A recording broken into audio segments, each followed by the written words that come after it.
Hello, chess friends, and welcome to Jozarov's chess channel, and welcome to my series Chess Tactics and Chess Puzzles.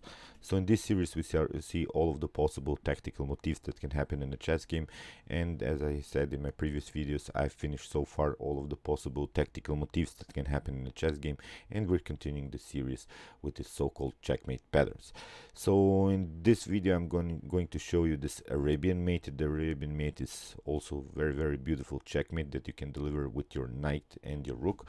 So this is this common setup with knight on f6 and rook on h7. Of course, it can be knight on f3 and rook on h2 and similar ideas from black's perspective.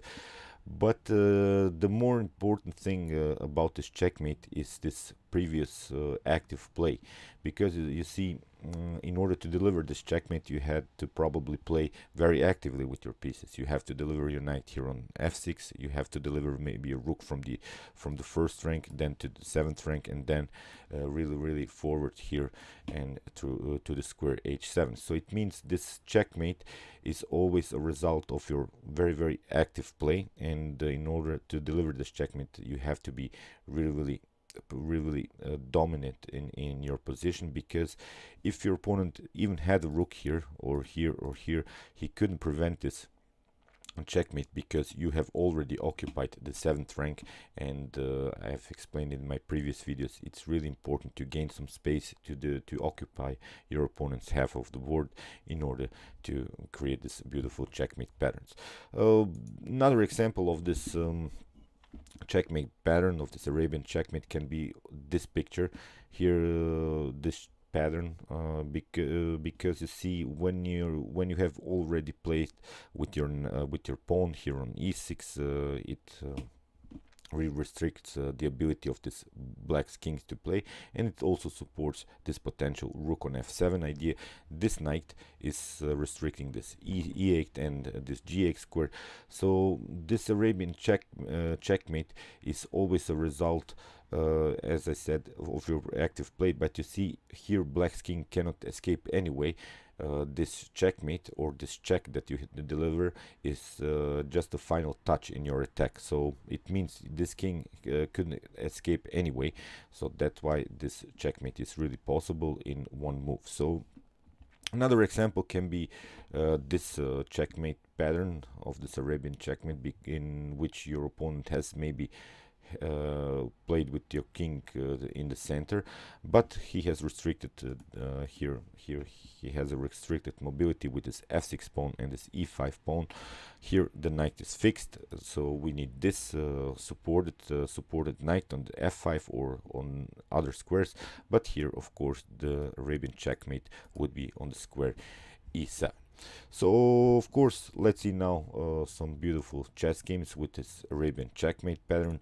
Here it's a game played by Boris Gelfand with the white pieces against Vladimir Kramnik, the former world champion, the Super Vlad. And here you see Vladimir Kramnik has already placed his knight on f6 on this very active square. So here Gelfand tried knight on d4 with an attack on the queen, and you can pause the video and try to find the best move here. It's really tactical beauty. Here the best move, of course, is rook on b2, and of course rook on b2 was played by Boris Gelfand, and you can again try to find the best move. It's this very beautiful queen sacrifice on a2, rook takes on a2, and now we have the Arabian checkmate on b1. So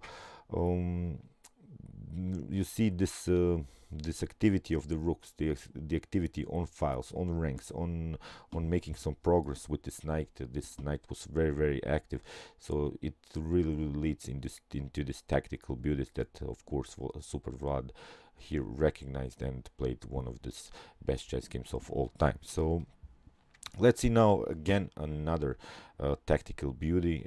It's a game played by Robert James Fischer against Luis Augusto Sanchez, and the legendary Bobby here attacked by the king, of course, played this rook on h7. So you see, again, we have now this picture that I've showed you. Knight on f5 will follow, and here this Arabian checkmate would be, of course, on e7. But the problem is that we have here the bishop on f8, which is really covering this rook on e7 ideas, but you see how Bobby Fischer will play actively and will win the game eventually by deflecting this bishop from this diagonal. So rook on b6 was played by Sanchez.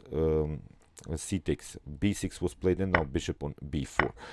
We have b takes c7, and now of course rook on c8, preventing some promotion ideas, and now knight on f5.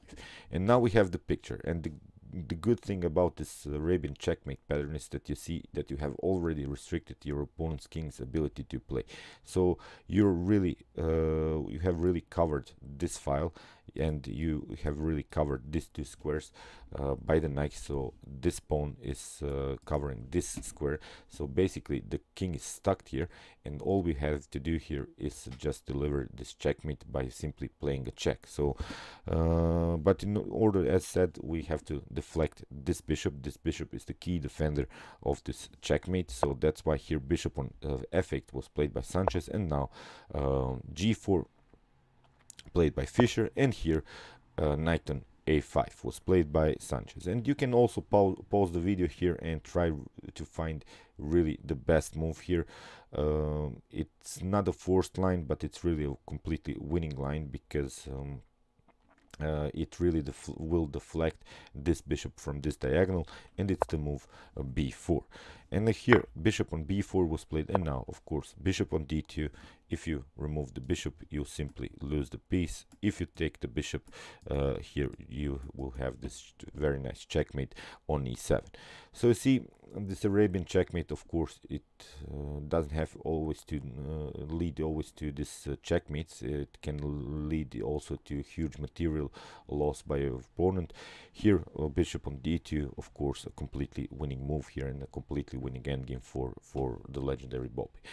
Here it's a game played by Emanuel Lasker, and again you see we have placed this knight on this very active square. We have a very nice activity with this rooks. We have a very nice diagonal with the queen, and again pointing out this checkmate is probably only possible when you have played very actively with your pieces. And here queen on g6 was played by Emanuel Lasker. Of course, you cannot take with the pawn, you cannot take with the rook.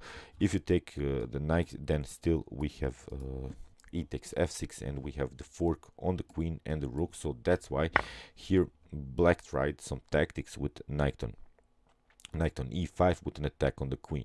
But you can again pause the video and try to find the best continuation. Here we have really again a tactical beauty, and it's the move rook takes on h7. So of course rook takes on h7 had to be played, and again a similar idea like in the Kramnik game, rook on g8, of course rook takes, and now rook takes on g8, very nice checkmate.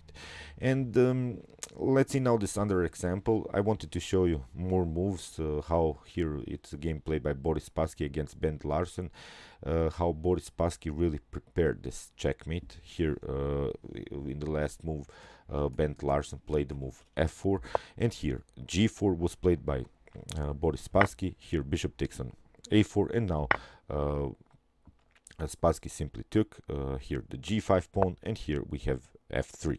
So of course knight on e4, you cannot take the pawn on d5 because you get knight on f6 with a fork. So that's why here king on f8 was played, knight on f6. Now this knight is more centralized, it's on a very nice square, and here you'll see how the legendary Boris Spassky prepared this Arabian checkmate. So here bishop on d1 was played. Here of course again occupying rook on the 7th rank with the rook, and here f2 was played. And it's kind of funny because here Boris Spassky simply allows his opponent even the promotion of the queen, because this checkmate pattern will be undefendable here for his opponent. So that's why here of course e6 with the immediate checkmate threat. Again we have this checkmate pattern, or I like to say this checkmate picture, because now we have again restricted all of these squares for the king, and we only the only thing we have to do here is deliver this checkmate on f7. Rook takes on d5 was played, king on h6 of course, and here rook on h5 was played. But now king on g6, you see, and in this position Bent Larsen resigned because you cannot play any more checks. You can try maybe bishop on c2, but we'll simply take the rook. Bishop on d1, we can go on the dark square, so no more checks are possible. And here maybe if you promote to queen here, of course, again, this very beautiful checkmate. If you try here bishop on h5, we can simply take here a4, or again the promotion is leads really to this very beautiful checkmate on f7. Okay, at the end of the video here, it's a game played by David Janowski against Karl Schlechter, and here it's also this Arabian checkmate. Here is this chess puzzle for you to solve at home. Have fun while doing it. I think it's a very, very beautiful tactic here, and I think you solve it because you saw this very, very beautiful examples in the chess history. Okay, I hope you enjoyed this video, and meanwhile you can watch my other chess tactics and chess puzzles videos with all of the possible tactical motifs that can happen in a chess game and some more checkmate patterns. And you can also watch this how to spot chess tactics videos, in which I show you when is it possible to recognize the possibility of a tactical shot or tactical possibilities. And you can also subscribe to my channel. Thanks you for watching, guys, and chess is the best, of course.